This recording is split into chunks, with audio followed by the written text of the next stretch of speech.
असीम कृपा प्रभु सदानंद जी की सानिध्यता में आपके इस ग्राम भोजपुर में 5 दिवसीय सत्संग कार्यक्रम का आयोजन हुआ है, जिसका आज चौथा दिन है। यह जो सत्संग कार्यक्रम आप लोगों के गांव में हो रहा है, आप लोगों ने कई प्रकार का कथा प्रवचन सुना होगा, लेकिन आप लोगों को यही लगता है कि जो आप सुनते हुए आ रहे हैं वह सत्संग है। सत्संग वास्तव में क्या है? सत्संग क्यों है? सत्संग में कौन सी जानकारी प्राप्त होती है तो वह सत्संग कहलाता है। आज हम इसके विषय में जानने का प्रयास करेंगे। देखिए, यह जो सत्संग कार्यक्रम हो रहा है यह बहुत ही दुर्लभ होता है। रामचरितमानस में आया है, बिनु सत्संग विवेक न होई और राम कृपा बिनु सुलभ न सोई। सत्संगति मुद मंगल मूला, सोई फल सिद्धि सब साधन फूला। बहुत हमारा लग रहा है, हटाई नहीं चाहिए।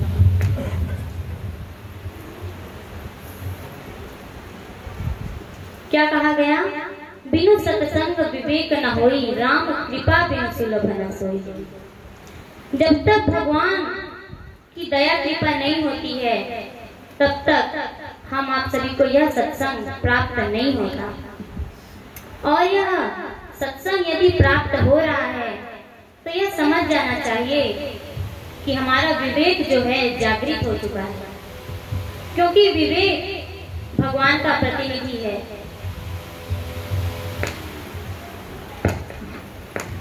प्रेम से बोले श्री सद्गुरुदेव जी महाराज की जय। जो भी आप लोग कर्म करते हैं, जो पुण्य कर्म आप लोग करते हैं, जैसे जप तप तीर्थ स्नान ध्यान, इन सब के फल स्वरूप आप लोगों को यह सत्संग कार्यक्रम सुनने का शुभ अवसर प्राप्त हुआ है। जैसे कोई वृक्ष होता है तो उसमें सर्वप्रथम फूल आता है, डायरेक्ट फल तो आता नहीं है। उसमें फूल आएगा तब उसमें फल आएगा। ठीक इसी प्रकार यह धर्म रूपी एक वृक्ष है। जो धर्म है यह एक वृक्ष है, और आप लोग जितने प्रकार के भी पुण्य कर्म करते हैं वह सब इसके फूल हैं। और इस फूल को जब यह फूल आप लोगों का फलने का समय आता है तब आप लोगों को सत्संग प्राप्त हुआ है। ये आप लोगों के पुण्य कर्मों का ही फल है कि आज भगवान ने कृपा की और आप लोगों को सत्संग सुनने का अवसर प्राप्त हुआ है। अब जानना यह कि सत्संग क्या है। जब आप लोग इसको जानने का प्रयास करेंगे तो ये भी 3 प्रकार का होता है, जिसमें से सबसे पहला है कथा, दूसरा प्रवचन, तीसरा होता है सत्संग। आज समाज में इतने कथावाचक हैं, सब लोग कथा तो सुने ही होंगे। हालांकि जया किशोरी लोग का तो आप लोग टीवी में ही देखते हैं, लेकिन सुने तो सभी को ही है ना कथा। आजकल तो लोग घर घर भागवत कथा करते हैं। हर कोई भागवत कथा कहने का अधिकारी अपने आप को समझने लगा है, लेकिन उसको भी लोग सत्संग कहते हैं। क्या आयोजन करवाएं भैया अपने घर में? सत्संग कार्यक्रम आयोजन करवाएं।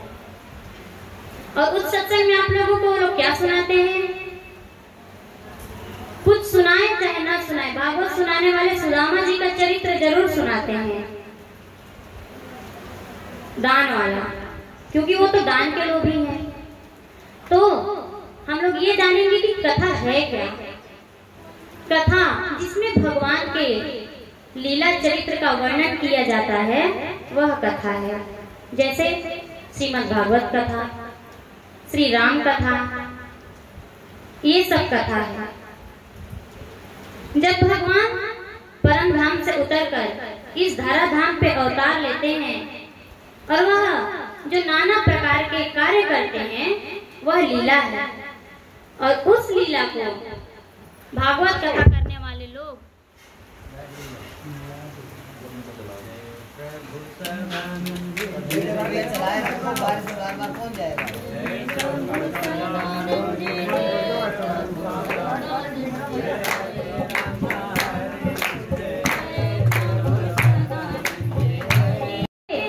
जब आप लोगों के समक्ष सुनाया जाता है तब वह कथा कहलाता है,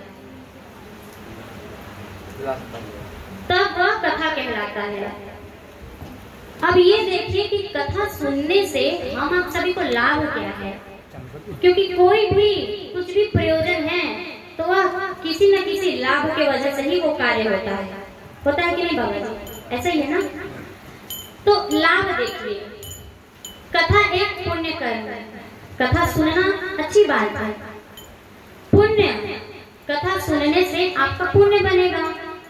और जब आप इस देह को, इस शरीर को छोड़ के जब परलोक में जाएंगे तो उस पुण्य के बदले आपको स्वर्ग मिलेगा, मोक्ष नहीं, स्वर्ग, परम धाम नहीं, स्वर्ग, जहां से आवागमन का चक्कर होता है, आपको स्वर्ग की प्राप्ति होती। स्वर्ग क्या है?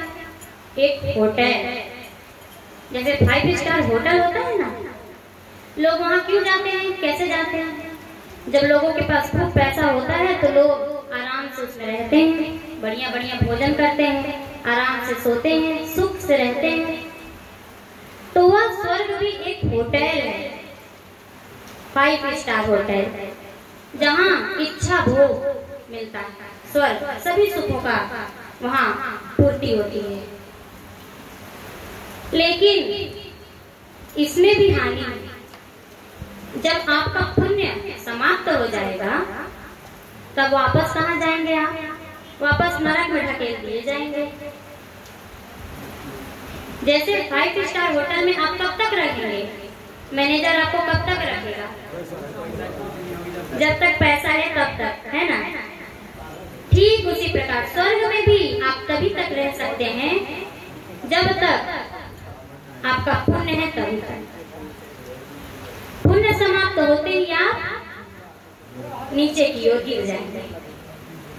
लेकिन हमारा जो जीवन है, यह जो जीव है, जिस जीव को यह मानव जीवन मिला, क्यों मिला? लक्ष्य तो ये है ना, स्वर्ग जाना अपना लक्ष्य थोड़ी है। स्वर्ग इस मोक्ष का कोई मार्ग नहीं। इस जीव को कोई मतलब नहीं होना चाहिए स्वर्ग से, लेकिन कुछ न करने की अपेक्षा तो कुछ करे तो ही ठीक। घर में हाथ पैर बांध के सोने की अपेक्षा वो कथा सुन के पुण्य प्राप्त कर रहे, वही ठीक है ना। तो यह जो कथा है, इससे आपको पुण्य की प्राप्ति होती है और यह पुण्य द्वारा आप स्वर्ग जाते हैं। यह है कथा, यह सत्संग नहीं है। अब दूसरा देखिए, प्रवचन। प्रवचन 2 शब्द हैं, प्रवचन, पर और वचन। पर यानी दूसरा, पर यानी दूसरा, दूसरे की कही हुई बातों में अपनी बातों को मिला के रखना प्रवचन होता है। वो भी सत्संग नहीं है, वो भी सत्संग है।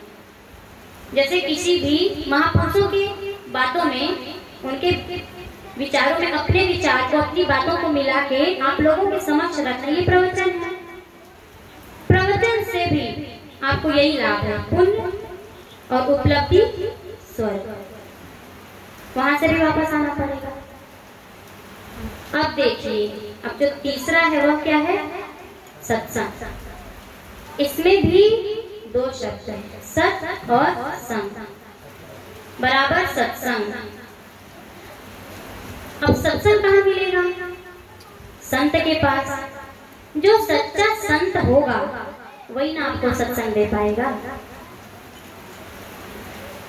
अंतेन सहिता ससंत, अंतिम सत्य के साथ रहने चलने वाले को संत कहते हैं। अब अंतिम सत्य कौन है, ये भी तो जानना पड़ेगा। पहली बात तो सत्संग ही दुर्लभ है, और यदि सत्संग मिल रहा है तो यह पहचान होना जरूरी है कि सत्संग यही सत्संग है, वास्तव में ये सत्संग है, इसकी जानकारी जरूरी है कि नहीं बाबा? अब यहीं पे हो रहा है, तो आप लोगों को ये कैसे पता चलेगा, इसमें क्या महत्वपूर्ण है कि आप लोगों को पता चले कि यही चीज जो हो रहा है ये सत्संग है, ये भागवत नहीं है, ये कथा नहीं है, ये प्रवचन नहीं है, ये सत्संग है। जो सत्संग होता है उसमें परमात्मा परमेश्वर की पूर्णतः जानकारी प्राप्त होती है, ये है सत्संग का। उसमें परमात्मा परमेश्वर की पहचान होती है, परमात्मा क्या है, परमात्मा कौन है, वह कहाँ रहता है, उसको कैसे जाना जाता है, ये है सत्संग। अब इसको कैसे जानेंगे कि क्या सत्य है, क्या सत्य? देखने में तो ये सब भी आपको सत्य ही दिखाई दे रहा है। ये गाय भैंस, मकान, दुकान, पेड़ पौधे, पहाड़, सब तो आप लोगों को सच ही दिखाई दे रहा है ना। तो कैसे जानेंगे कि सत्य क्या है? तो इस सृष्टि में 5 प्रकार का अस्तित्व होता है। कितने? 5। कौन कौन से? संसार, शरीर, जीव, ईश्वर, परमेश्वर। अब इन 5 को हम लोगों को सत्य पे कौन खरा उतरता है ये देखना है, ये जानना है। कैसे पता चलेगा सत्य क्या है? सत्य की परिभाषा से। जैसे आप लोग जैसे गणित में जब कोई क्वेश्चन मिलता है तो जब आप लोग सही सूत्र बैठाएंगे उसमें, तब आप लोगों का सही हल निकलेगा। बिना सूत्र के कैसे निकालेंगे? जो लोग भी पढ़े होंगे मैथ, वो जानते होंगे गणित में आंसर निकालने के पहले आपको सटीक सूत्र बैठाना पड़ेगा। गलत सूत्र लगाएंगे तो नहीं उत्तर आएगा। तो ये जानना सत्य की परिभाषा क्या है। सत्य वह है जिसमें कभी भी और किसी भी प्रकार का कोई भी परिवर्तन नहीं होता, वह सत्य है। अब देखना है कि संसार, शरीर, जीव, आत्मा और परमात्मा 5 में कौन है ऐसा जो सत्य की इस कसौटी पर खरा उतर पाएगा। संसार, सबसे पहले से शुरू करेंगे। संसार देख लीजिए। आज ये बाबा जी का घर है, 10 साल पहले हो सकता है नहीं हो, ऐसा न रहा हो, छोटा झोपड़ी रहा हो। परिवर्तन है ना। आज मकान बन गया, आज इतना ही बना है, कल कोई पोताई हो जाएगा और बाबा जी ऊंचा बनवा लेंगे। परिवर्तन, इसमें भी परिवर्तन हो रहा है। क्या पता 50 साल बाद आगे जाके ये कुछ भी न रहे, है ना। परिवर्तन संसार में, घर ही नहीं, कल को यहाँ पेड़ पौधा नहीं था, आज है, आगे चल के कटवा दिया जाएगा, नहीं रहेगा। संसार में किसी भी वस्तु को आप लोग देख लीजिए, लेके उसमें परिवर्तन हो रहा है ना बाबा। सब लोग इस चीज को मानते हैं कि नहीं कि संसार में परिवर्तन है, तो ये संसार सत्य नहीं है। कौन कौन कहेगा कि संसार सत्य है? कहेगा कोई? नहीं कहेगा ना। संसार सत्य नहीं है क्योंकि सत्य की परिभाषा ऐसी नहीं है। जिसमें परिवर्तन हो वह सत्य नहीं है, जिसमें परिवर्तन ना हो वह सत्य है। अब दूसरा है शरीर, दूसरा है शरीर। शरीर ही देख लीजिए। हम आप सभी इतने बड़े बड़े पैदा नहीं हुए थे, छोटे शिशु थे जब हम लोग पैदा, छोटे बच्चे थे, छोटा छोटा हाथ पैर था, छोटी छोटी आंखें थी, छोटे छोटे दांत थे, छोटे छोटे दांत तो थे ही नहीं, दांत तो थे ही नहीं, दांत तो अब ना आए हैं, अब ना दांत हो बाबा, और आगे चल के रहेगा भी नहीं। लेकिन आप भी वैसे नहीं रहेंगे। पहले बच्चा छोटा होता है, फिर उसका बढ़िया गठीला शरीर होता है, बाल्यावस्था, युवावस्था, फिर वृद्धावस्था, फिर एक दिन तो शरीर ही नहीं रह जाता। ये भी परिवर्तनशील है, इसमें भी परिवर्तन हो रहा है। माता जी, लोगों को मेरी बातें समझ में आ रही है कि नहीं? आ रही है? तो यह शरीर भी परिवर्तन में है, ये भी सत्य नहीं है। अर्थात संसार और शरीर से लगाया, यदि वहां उस विषय पे चर्चा हो रही है तो आप उसको सत्संग नहीं कह सकते, वह सत्संग नहीं है। क्यों? क्योंकि सत्संग वही है जिसमें सत्य है, और ये सब तो असत्य है, इसमें सत्य तो है ही नहीं, क्योंकि ये परिवर्तनशील है। अब जीव क्या है? ये जो शरीर है, इसमें जो रहता है वह है जीव, जिसके निकल जाने से यह शरीर मुर्दा हो जाता है और शरीर में प्रवेश करते ही शरीर जीवित हो जाती है। तो यह जीव को भी जानना है कि क्या यह जीव सत्य है। जीव का जानने वाला जो विधान है वह है स्वाध्याय। स्वाध्याय नामक विधान से जीव को हम आप सभी जान सकते हैं, देख सकते हैं। अब देखिए, क्या यह जीव सत्य है? तो यह जो मनुष्य शरीर है, इसके अतिरिक्त और भी शरीर है, जो 84 लाख प्रकार की योनियां हैं, वह सब भी शरीर हैं। और उन शरीरों में भी वही जीव है जो हम आप सभी के शरीरों में, जो मानव शरीर में है। अब वह कैसे समझ में आएगा कि वह जीव परिवर्तनशील है कि नहीं? तो यह जो जीव है, इसकी कोई आकृति नहीं होती। जैसे पानी होता है, पानी अभी गिलास में है, तो गिलास की जैसी है, लंबे आकृति में है। अब हम इसको कटोरी में डाल देंगे, ये गोल हो गया, ये निराकार, साकार नहीं होता, इसकी कोई आकृति नहीं। देखिए, कोई आकृति लगी नहीं ना। ठीक इसी प्रकार इस शरीर में रहने वाला जीव भी इस पानी की तरह है।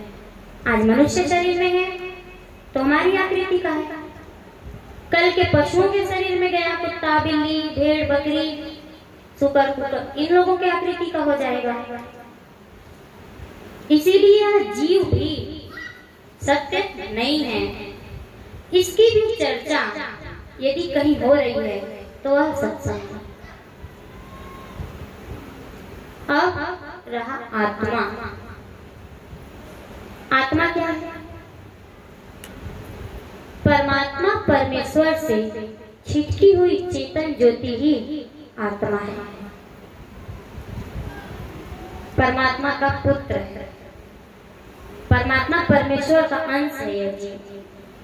जय प्रभु। आत्मा,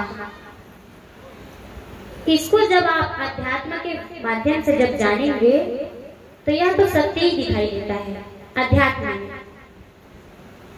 लेकिन जब आप तत्व ज्ञान से देखेंगे, जिनको तत्व ज्ञान मिला होगा वह इस चीज को जानते होंगे। जब आप तत्व ज्ञान विधान से देखेंगे आत्मा में, तब वह परिवर्तनशील होते हुए दिखाई देता है। क्यों? क्योंकि जब ये परमात्मा परमेश्वर से छिटकता है तो यह ज्योति रूप होता है, यह आत्मा होता है। लेकिन इस माया, इस प्रकृति के क्षेत्र में आते ही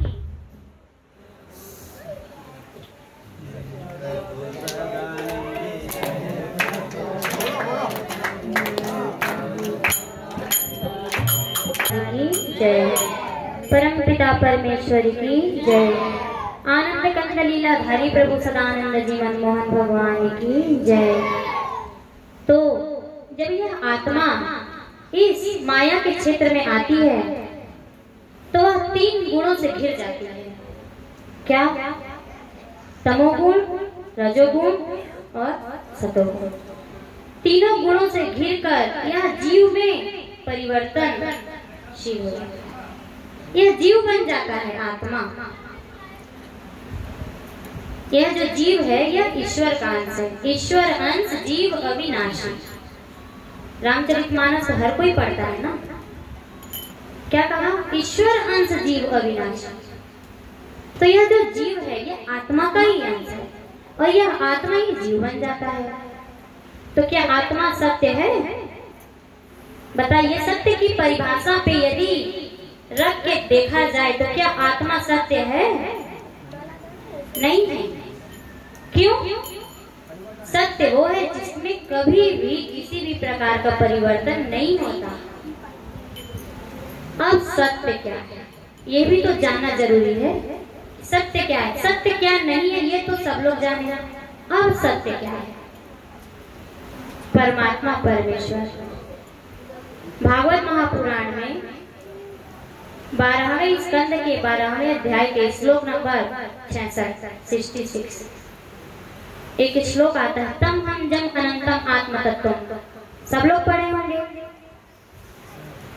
अगर भागवत महापुराण पढ़ते होंगे तो जानते हैं यह श्लोक उसमें है जिसमें लिखा है परमात्मा देश काल आदि परिच्छेदों से मुक्त होता है। उस पे ये देश वगैरह देश काल नियम लागू नहीं होते। जिसको ब्रह्मा इंद्र शंकर भी नहीं जानते हैं, जो एक रस होता है वह परमात्मा होता है। तो सदग्रंथ की बात तो हर कोई न मान रहा है। सदग्रंथ की बात तो हर कोई मानता है। उसी में ये कहा गया है कि परमात्मा परमेश्वर एक रस होता है जिसमें कभी भी किसी भी प्रकार का कोई भी परिवर्तन नहीं होता। वह है परमात्मा परमेश्वर, जिसको खुदा गाड भगवान अल्लाह ताला भी कहा जाता है। तो पांचों अस्तित्व में सत्य की कसौटी पर खरा उतरने वाला कौन है? परमात्मा परमेश्वर। परमात्मा परमेश्वर के विषय में यदि कहीं चर्चा हो रही है वह है सत्संग। जैसे परमात्मा क्या है, परमात्मा को कैसे देखा जाता है, उसे कैसे प्राप्त किया जाता है, उसके विषय में जानकारी हमें कहाँ मिलेगी? तो वह कहाँ है? सत्संग। ये सत्संग जो आज यहाँ हो रहा है, क्षण मात्र लव मात्र का सत्संग भी इतना दुर्लभ होता है, लेकिन आप लोगों को तो 5-5 दिन का सत्संग सुनने को मिल रहा है। पहले के लोग तो तरसते थे, पहले सत्संग इतनी आसानी से नहीं मिलता था। ऋषि महर्षि लोग भी तरसते थे कि कहा भगवान का सत्संग सुनने को मिल जाता। इतना महत्व इस सत्संग का है जो आप लोगों को सहज प्राप्त हो रहा है। लोग घर में आज भक्ति कर रहे हैं, भगवान के बहुत बड़े बड़े भक्त तो आज देखेंगे तो आश्रम में नहीं, घरवा में ज्यादा बैठ रहे हैं। वो भी भक्ति कहाँ मिलेगी? इसी सत्संग से। भक्ति स्वतंत्र सकल सुख खानी और बिनु सत्संग न पावनी प्राणी। उस भक्ति को भी यदि कोई पा सकता है तो वह सत्संग। बिना सत्संग के भक्ति भी नहीं होगी। किसकी भक्ति करेंगे आप? जब परमात्मा परमेश्वर की जानकारी नहीं रहेगी, किसकी भक्ति करेंगे? घर में रह के भक्ति नहीं होती, घर में रह के मोक्ष नहीं मिलता। आप चाहें कि अपना दोनों पांव एक एक नाव में रख लें और आप पार हो जाएं, नहीं हो पाएंगे भैया। एक तरफा होना ही पड़ेगा, या तो माया में या तो भगवान। दो रास्ते आप लोगों के जीवन में हैं, चुनना आप लोगों को है। आपको जो मानव जीवन रूपी गाड़ी मिली है, आप इसको कैसे प्रयोग कर रहे हैं? परमात्मा परमेश्वर की ओर कि घर परिवार संसार की ओर? सब लोग बाबा घर परिवार संसार ही में कर रहे हैं। कम से कम जो बुजुर्ग हो गए हैं, अब उनका क्या काम बताइए? क्या काम है? हालांकि काम तो किसी का नहीं है, चाहे बुजुर्ग हो, चाहे बच्चा हो, चाहे जवान हो, चाहे जैसा भी हो, सबको भगवान में ही लगना चाहिए। लेकिन फिर भी लोग जैसे कहते हैं, अभी भैया लोग से कहा जाए तो कहेंगे हमारे बच्चे बच्चे हुए हैं, शादी विवाह करना है। तो कम से कम बूढ़े लोग तो नहीं ना ऐसा कहेंगे, जिनके बच्चों की शादी, क्या काम बताइए, घर में रह रहे हैं, खा रहे हैं, अरे एक न एक दिन तो छोड़ ही देंगे, एक न एक दिन तो छोड़ ही देंगे। सब लोग यहाँ सत्संग सुनने आए हैं, सब लोग हाँ हाँ हाँ जी जी जी करके सत्संग भले ही सुन रहे हैं। अभी सत्संग खत्म होते ही सीधे पांव किधर भागेगा, घर की, उसी माया में जाएगा। और ये भी नहीं पता कि पता नहीं एक को दिन चलो सत्संग सुने हैं, कुछ तो समझ में आया परमात्मा क्या है, कैसा है। इतना दुर्लभ सत्संग आप लोगों को मिला है। सत्संग दुर्लभ क्यों है जानते हैं? क्योंकि इसमें परमात्मा परमेश्वर की पूर्णतः जानकारी मिलती है। आपको कोई भी धरती का कोई भी गुरु, कोई भी कथावाचक परमात्मा परमेश्वर के विषय में नहीं बताएगा। देख लीजिए चाहे तो, आज हम लोग आए हैं, आप लोगों को बता रहे हैं, कल किसी का करवा के देख लीजिएगा, कोई आप लोगों को परमात्मा परमेश्वर के विषय में नहीं बताएगा। इसीलिए सत्संग दुर्लभ होता है। क्षण मात्र लौ मात्र का सत्संग जिसको कभी कभी सुनने को मिलता है वह महत्व समझता है। आप लोगों को सहज ही जो प्राप्त हो रहा है कैसे महत्व समझ में आएगा। विश्वामित्र वशिष्ठ जी जब उन लोग का दृष्टांत होता है तो वो लोग जब जाते हैं सत्संग के लिए ही ना वहां तक जाते हैं कि उनको लौ मात्र का सत्संग दिए रहते हैं वशिष्ठ जी विश्वामित्र जी को, तो बेइज्जती महसूस हुआ उनको ना कि हमारे यहाँ आए तो 10,000 वर्ष का तप दिया हमने, 10,000 वर्ष का तप दिया हमने, और उन्होंने मुझे लौ मात्र का सत्संग, क्षण मात्र, लौ मात्र, थोड़ा लौ मात्र, क्या बैल के सिंग पे राई सरसों का दाना नोक पे जितना देर ठहर जाए उतने क्षण का, उतने टाइम का सत्संग भी इतना दुर्लभ है। 5-5 दिन बताइए, उनको 5 दिन का सत्संग का महत्व दिए होते, फल दिए होते तो प्रसन्न भी हुए होते। सोच रहे हैं हमको तो लौ मात्र का सत्संग दिए। जब निर्णय हुआ तो किसके पक्ष में हुआ? विश्वामित्र जी के पक्ष में नहीं हुआ था, वशिष्ठ जी के ही पक्ष में हुआ था। क्यों? क्योंकि ये सत्संग है और सत्संग में परमात्मा परमेश्वर की जानकारी होती है। ऐसा जानकारी प्राप्त करके अब आप लोग जाके घर में बैठ जाएंगे, वही बीवी बच्चा, वही परिवार, वही मोह, वही माया। क्या है ये माया? कोई अलग से बेड़ी थोड़ी है, वही माता पिता बच्चे ही माया है, वही सब माया, वही आपको जकड़ रहा है। वो आपको क्या जकड़ रहा है भैया? आप ही उसको जकड़ के रहे।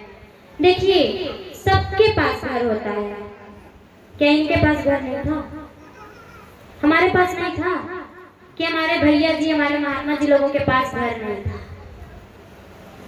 सबके पास घर था, लेकिन हम लोगों ने जब यह जाना कि भैया ये मनुष्य का जीवन घर परिवार में व्यतीत करने के लिए नहीं मिला, यह जो मनुष्य का जीवन है परमात्मा परमेश्वर की भक्ति सेवा करते हुए अपने मोक्ष के दरवाजे तक ले जाने के लिए मिला, 84 के आवागमन से छुटकारा पाने के लिए मिला।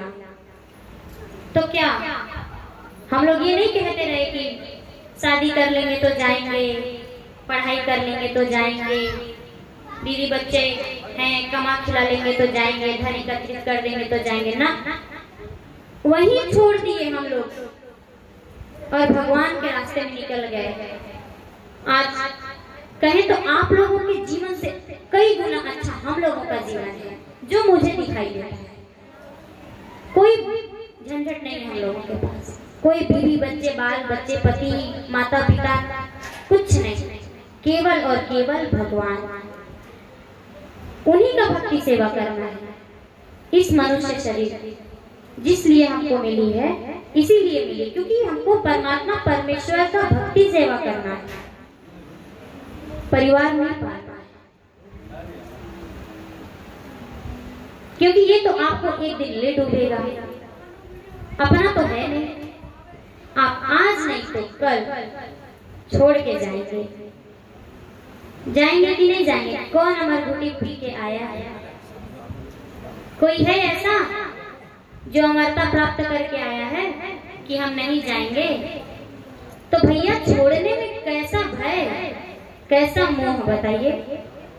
सच बताऊं, मैं घर से निकली, मुझे एक बार भी ऐसा नहीं लगा कि मेरे बिना हो पाएगा घर परिवार में कि नहीं। माता पिता है, थोड़ा तो लगा था कि माता पिता हैं, रहेंगे, लेकिन तो भी मैं रुकी नहीं। आज तो यहाँ देखेंगे भले ही छोटे छोटे बच्चों की शादी कर देंगे, लेकिन आश्रम में नहीं भेजेंगे। क्यों? लोगों को भय लगता है कि समाज क्या कहेगा। यही बात है ना कि बच्चियों को भेज देंगे, बच्चों को भेज देंगे, हम छोड़ छाड़ के चले जाएंगे, समाज क्या कहेगा। समाज को मत देखिए भैया, ये समाज एक दिन ले डूबेगा। समाज के चक्कर में रहे ना, डूब जाएंगे। मीराबाई कोई समाज नहीं देखी, वो एक ही रट लगाती थी, मेरे तो केवल गिरधर गोपाल, दूसरों न कोई, जाके सिर मोर मुकुट मेरो पति सोई, मेरे तो गिरधर गोपाल, दूसरों न कोई। अब बताइए, मीराबाई महारानी राजकुमारी होते हुए भी सब कुछ छोड़ दी। मीराबाई से ज्यादा अमीर है क्या कोई?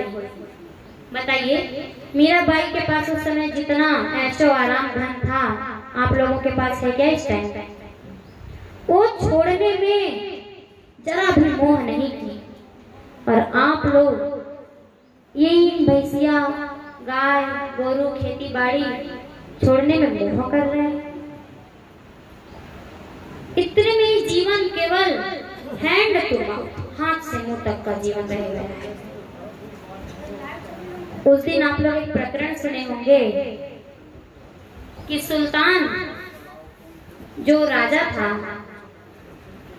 वो क्या बोला? वो जो अपना घर परिवार बेच के जो लेटा हुआ था, वो क्या बोला? वो अगर मोह किया होता तो आज वो छोड़ नहीं पाता, लेकिन उतना धन, हर चीज, वैभव छोड़ते हुए भी उसने सब कुछ त्याग दिया। हालांकि भले ही भगवान का संदेश उसको ना मिला हो, लेकिन छोड़ तो दिया ना। एक उदाहरण तो है ना कि उसने छोड़ा। तो बताइए भैया, आप लोगों को किसका मोह? कुबेर से ज्यादा धन रखे हैं? किसी के पास कुबेर इतना धन नहीं होगा। उसी थोड़े से धन में सब मोहासक्त हुए हैं। अपना जीवन है, यह जीवन हम आपको क्यों मिला यह देखिए। इसी माया में लगे रहेंगे जो रहते हुए जो दिखाई दे रहा है, लेकिन कुछ है नहीं। आश्चर्य, आश्चर्य है कि नहीं? सब कुछ दिखते हुए भी ये कुछ नहीं है, कुछ नहीं है। ये कैसे अजीब लग रहा है ना सुन के। आप लोग सोच रहे होंगे मुझे तो सब कुछ दिखाई दे रहा है, पेड़, ये संसार, घर परिवार, सब कुछ दिख रहा है, लेकिन ये दिख रहा है केवल, है नहीं। जादू, जादू कितने लोग देखे हैं? कोई जादू देखा है यहाँ पे? कोई नहीं देखा है जादू। जादू ऐसा खेल होता है, हम लोग देखे हैं। हम लोग देखे थे जब, तो बिस्किट को लेके वो जादूगर कबूतर बना दिया और फिर कबूतर से सांप बना दिया। अब हम लोग सोच रहे हैं, बताइए, कबूतर से सांप बना दिया, बिस्किट से कबूतर बना दिया, उसी पर, लेकिन वो कुछ नहीं होता है। जैसे ये संसार कुछ नहीं है लेकिन दिखाई दे रहा है, वैसे वो जादू भी कुछ नहीं होता है, केवल दिखाई देता है। लेकिन अंतर क्या है?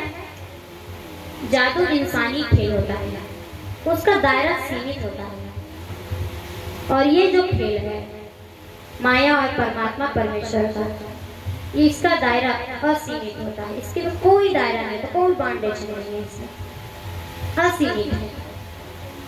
यह एक परमात्मा परमेश्वर का मंच है। जैसे आप लोग मनोरंजन के लिए क्या इस्तेमाल करते हैं? Mobile, TV, video game. अभी आदमी खाली होगा तो रील खसाएगा फोन में।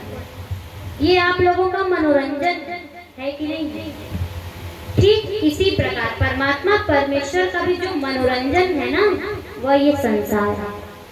परमात्मा परमेश्वर आप लोगों को फंसने के लिए नहीं, अपने खेलने के लिए इसको बनाया था।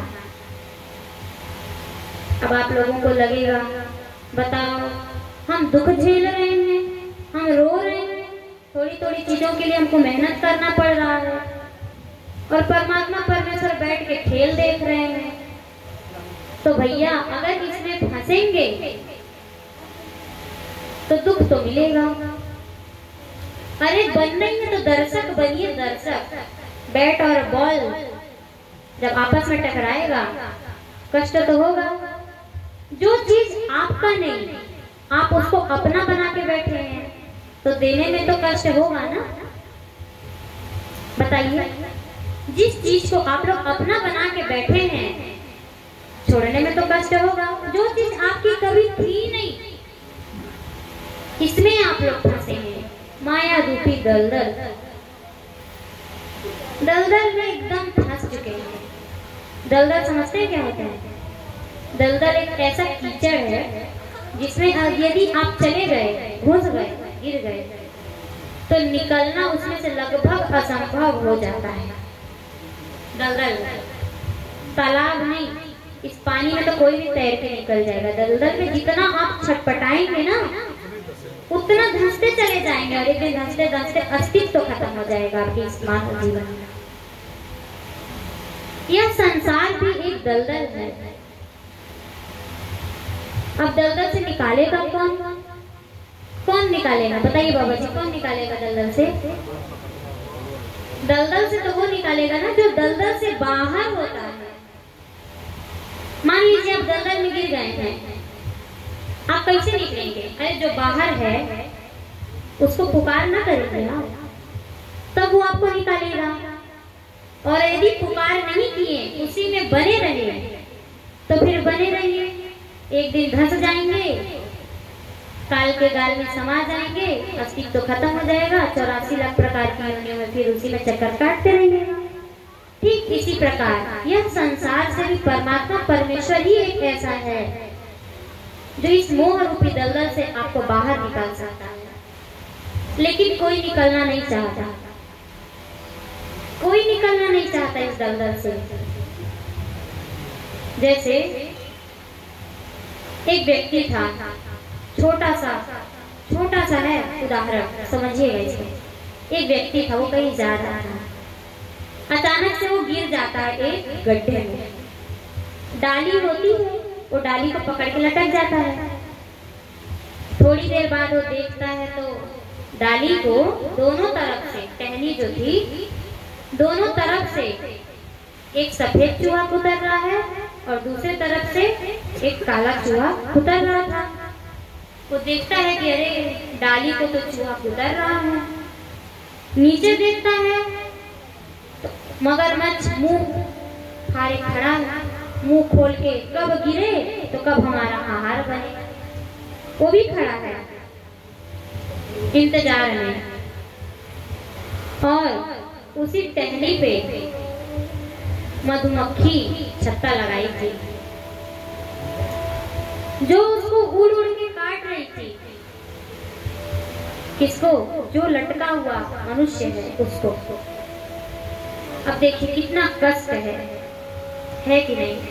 बेचारा लटका है, हाथ भी दर्द हो रहा होगा, देख रहा है जिस डाल को मैं पकड़ा हूँ ज्यादा समय रह नहीं पाऊंगा। दिन रात चूहे कुतर रहे हैं। नीचे देख रहा है तो मगरमच्छ है और मधुमक्खी काट रही है।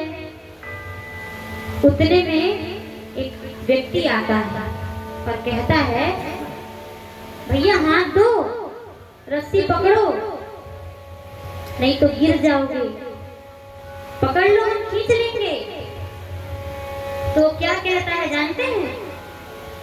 थोड़ी देर और रुक जाओ। अब बताइए इतना कष्ट, वो उसमें थोड़ी देर क्यों रुकना चाह रहा है? कोई तो कारण होगा। इतना कष्ट में कौन कौन रहना चाहेगा बताइए जरा। मधुमक्खी भी काट रही है, डाल कटने वाला है, गिरने वाला है, वो गिरेगा तो मगरमच्छ के मुंह में जाएगा। और फिर भी थोड़ी देर और। क्यों भैया? क्योंकि जो मधुमक्खी का छत्ता लगा था, एक एक बूंद शहद उसके मुंह में टपक रहा था, इसीलिए वो इसीलिए नहीं निकलना चाहता है, एक एक बूंद शहद के लिए। अब देखिए तो दो चूहे, वो दिन और रात, वो मनुष्य आप सभी हैं। उस गड्ढे में जो गिरने वाला है वह मनुष्य है। देखिए आप लोग सोच रहे होंगे कि बताओ ऐसे बोल रही हैं, वास्तविकता है, देख लीजिए। जो डाल है वो श्वास है, और जो दिन रात रूपी जो चूहे काले और सफेद, रात दिन बीत रहा है, आपकी आयु घटती जा रही है, घटती जा रही है, घटती जा रही है। और इतने संसार में दुख है। दुख मूलम ही संसार स यस्यास्ति स दुःख। यह संसार दुखों का मूल समझते हैं? जहाँ से उत्पत्ति होती है वह है ये संसार। इतना कष्ट है मधुमक्खी वाला जो काट रहा है, और फिर भी आप लोग पड़े हुए हैं। क्यों? क्षणिक सुख दुख तो लगा रहता है। जो आप लोग अपने मर्जी से रह रहे हैं, चल रहे हैं, या सुख भोग रहे हैं, मात्र किसी के लिए ना, इसी के लिए आप लोग घर परिवार संसार में लगे फंसे हुए हैं। कोई दूसरा कारण नहीं, यही एक कारण, सुख के लिए। उसको भी सुख मिल रहा है, एक एक बूंद शहद, वह सुख है। अब हम लोग आए, ज्ञान रूपी रस्सी आपको पकड़ा रहे हैं। हम लोग भी तो यही कह रहे हैं ना भैया, हम लोगों के साथ हो लोग। संतों की टोली में ये नाम लिखा अपना, इस टोली में नाम लिखवा लीजिए, इस लाइन में नाम लिखवा लीजिए। क्यों? फिर साफ नजर आए दुनिया नहीं है अपना, क्योंकि दुनिया अपना है नहीं। लेकिन आप लोग क्या कह रहे हैं जानते हैं? थोड़ी देर और। अभी आप लोगों को थोड़ा और चाहिए, थोड़ा समय चाहिए। बताइए, इतना कष्ट के बाद भी थोड़ा समय चाहिए? समय बीत रहा है भैया। वही धरती में रहेगा जो सत्पुरुष रहेगा, जो सत्पुरुष बनेगा। घर परिवार में रह के इतना तो लिख के ले लीजिए कि घर परिवार में आप लोग मुक्त नहीं हो सकते तो नहीं हो सकते। मैं नहीं, महाराज जी भी कहा करते थे। हम लोग का क्या क्षमता भैया कि आपके सामने आके इतना बोलेंगे, लेकिन महाराज जी कहा करते थे कि घर परिवार में रह के कोई मुक्त नहीं हो सकता।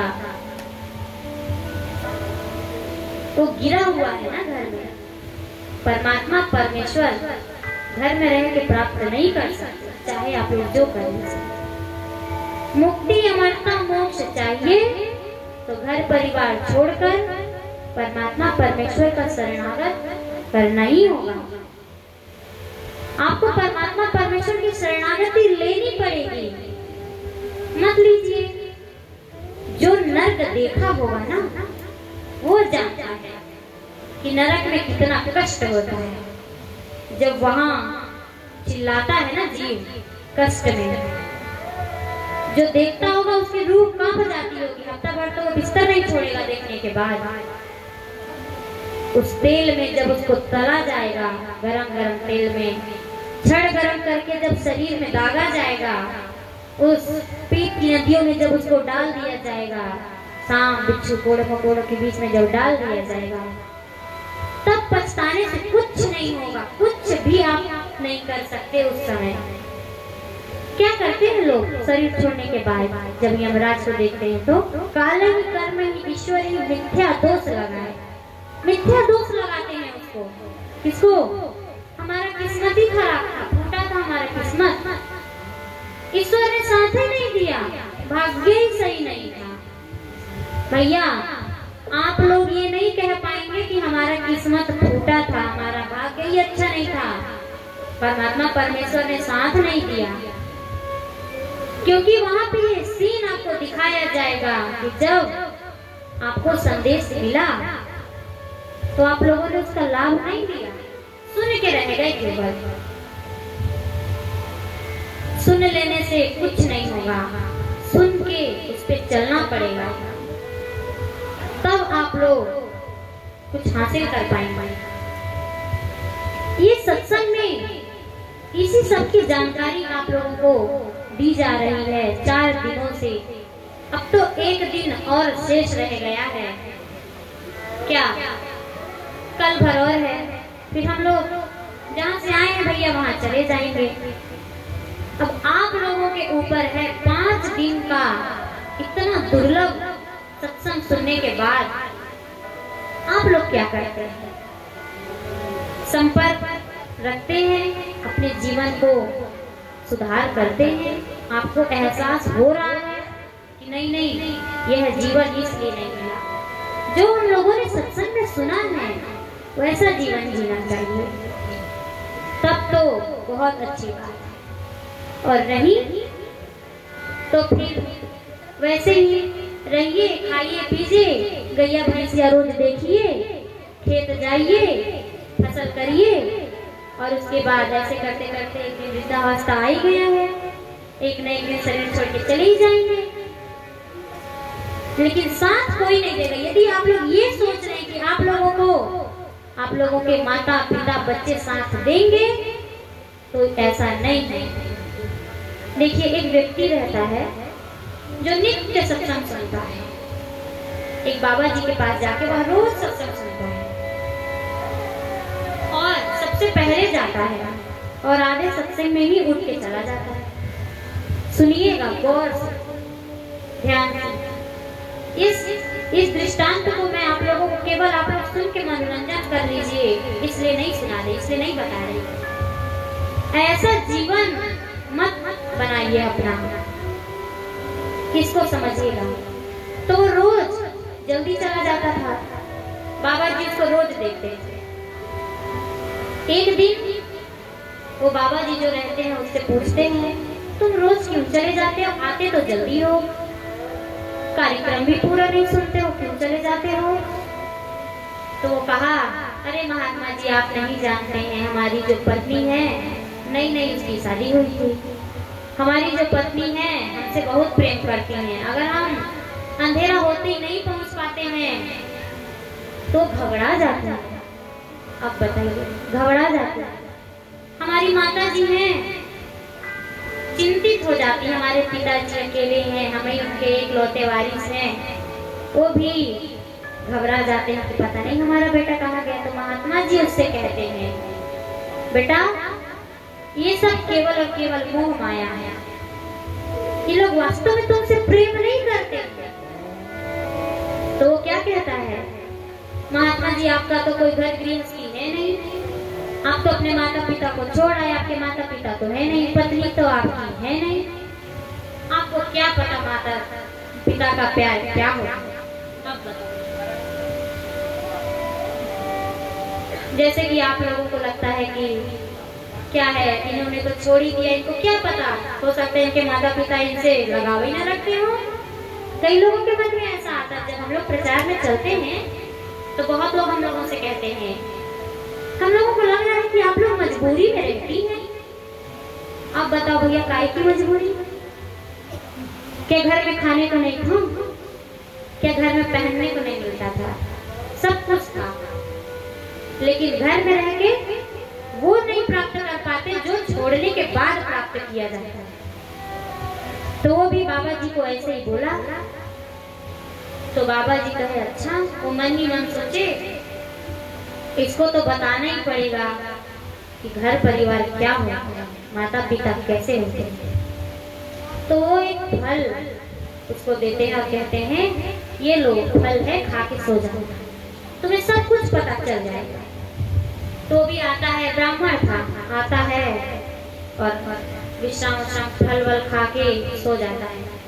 भैया रोज सुबह वो 4 बजे उठ के नहा धो के पूजा पाठ करने वाला लड़का, उस दिन वो उठा ही नहीं,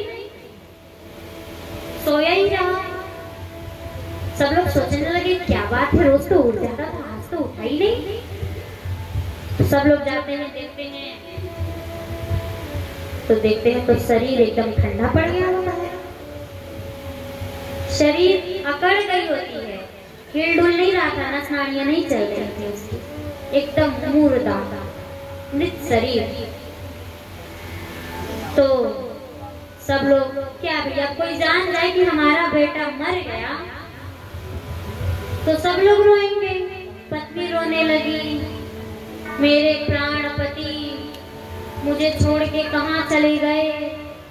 पिताजी रोने लगे, बुढ़ापे में हम लोग जिंदा हैं, हमारा जवान बेटा मर गया, भगवान हमको उठा लिए होते। और माता जी छाती पीट पीट के रो रही थी, मेरा लाल मुझे छोड़ के कहाँ चला गया, भगवान मुझे उठा लिए होते, मेरे बेटे को क्यों उठा लिए। इसी प्रकार क्यों, वो मरने वाला तो देख नहीं रहा है ना, वो तो मर चुका, लोग सोचते ही नहीं देख रहा है, तो मर गया है। सब लोग रोने लगे। अब उसकी अर्थी वर्ती सब तैयार की गई, उसको जब लेके जाने लगे तब महात्मा जी वहां रास्ते में आए और पूछे क्या हुआ। तो माता पिता एकदम रोते हुए, अरे महात्मा जी हमारा बेटा मर गया, हमारे बेटे को जीवित कर दीजिए, हमें भगवान ने नहीं उठाया। तो महात्मा जी कहे अच्छा रख दो। उन्होंने अर्थी नीचे रखवाया, कहे एक कटोरी जल लेके आओ। एक कटोरी जल आया, महात्मा जी अपनी थैली से पुड़िया निकाले, अब पुड़िया को ज्यों उस पानी में मिलाए, पानी हो गया काला। परिवार वाले देखते रहे कि ये क्या है। तो पूछे महात्मा जी से, महात्मा जी ये क्या है। तो महात्मा जी कहे ये विष है, इसको जो पी लेगा वो तो मर जाएगा, लेकिन वो जीवित हो जाएगा। कौन, लड़का। तो सबसे ज्यादा कौन रो रहा था, माता जी रो रही थी।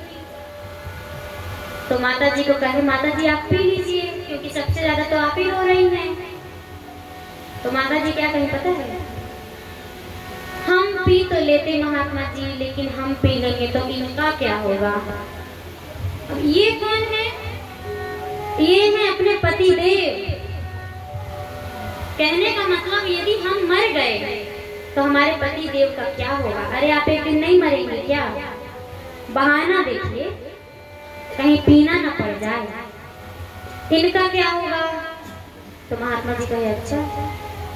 तो महात्मा जी पिताजी से कहे अरे पिताजी आप इनके पिताजी हैं, आप ही पी लीजिए। तो पिताजी कह रहे हैं अरे महात्मा जी हम पी तो लेते, लेकिन हम पी लेंगे तो हमारा खेती बाड़ी कौन देखेगा। ये तो कुछ जानता ही नहीं था खेती बाड़ी के विषय में। हमारी पत्नी बूढ़ी है, हमारी बहू तो इनको अच्छा भाव ही नहीं देती है। ले वो भी अपना पल्ला झाड़ दिए। पिताजी जो रो रहे थे छाती पीट के कि बुढ़ापे में हमको नहीं भगवान ने उठाया, हमारे लाडले बेटे को उठा लिया। अब पत्नी कुछ बोल पाती, परिवार लेके उनका किनारे हो गया। अपनी बेटी को मरने के लिए थोड़ी ना दिए थे, कमी थोड़ी है, दूसरी शादी कर देंगे, रहेगी आराम से। अब भैया दोस्त और रिश्तेदार आपके लिए मरने थोड़ी ना आते हैं, तो टाइम पास के लिए आते हैं। क्रियाकर्म हुआ नहीं कि अपनी गाड़ी उठाए चले गए। तो महात्मा जी कहे देखे तुम्हारी माता जी, तुम्हारे पिताजी, तुम्हारी पत्नी कितना प्रेम करती हैं, जानते हैं।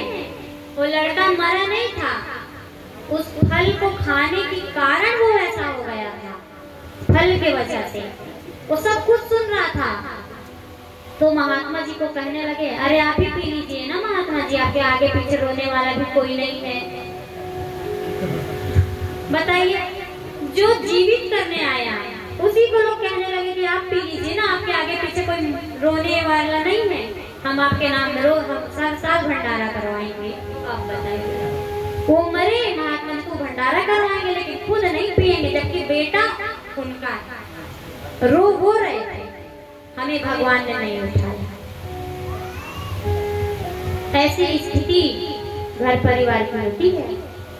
तो महात्मा जी पी लिए, अब महात्मा जी थे सिद्ध, महात्मा जी मरे नहीं, महात्मा जी बेहोश हो गए। तब लड़का जब उठ के खड़ा हुआ तो लोग ये सोचे ये तो मरा हुआ था। लोग जो माता पिता थे वो लोग सोच रहे हैं ये तो मरा हुआ था, इसको क्या पता कि यहाँ क्या हुआ। जीते ही सब रोते दौड़ गए, अरे मेरा बेटा, अरे मेरा लाल। तो क्या कहा जानते हैं, रहने दीजिए, देख लिया हमने कि कितना आप लोग मेरे अपने हैं। तब से वो लड़का महात्मा जी के साथ रहने लगा।